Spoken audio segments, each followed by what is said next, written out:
Welcome po sa Ang Baboy Kampiyon Season 3 Big Boss. Sa nakaraang kabanata,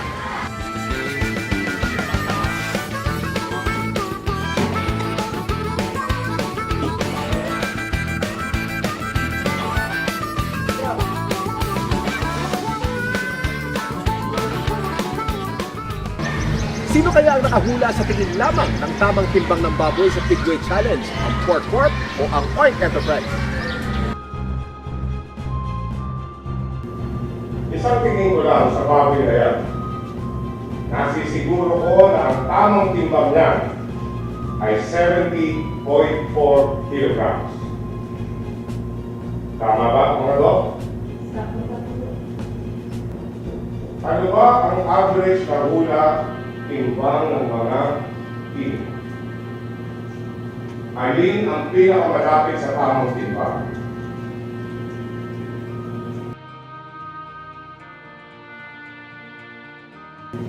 Pinatunayan niyo sa akin, nagamit ninyo ang aking mga alagang baboy. Magaling.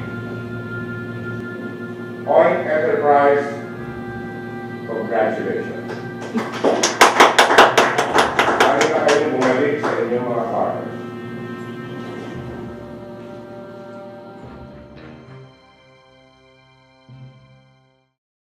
Sa susunod na kabanata, Pork. Hindi nyo gamay ang mga alaga ng baboy.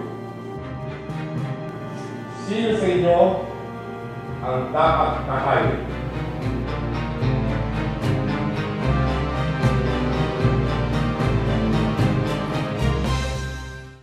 abangan. Para tuloy-tuloy ang paglaki ng baboy kahit tinamaan ng pneumonia, dapat malakas at mabisa ang gamot.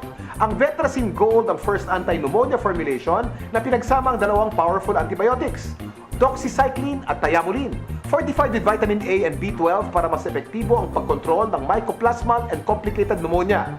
Ito po ang trusted antibiotic vitamin supplement. Vetracin Gold, doble galing, magpagaling.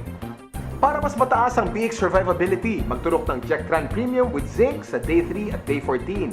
Ito'y naglalaman ng 10% premium grade iron dextran, vitamin B12, cobalt at zinc, kaya iwas anemia na, resistensya builder pa. Jectran Premium with Zinc, kontra bansot, kontra anemia.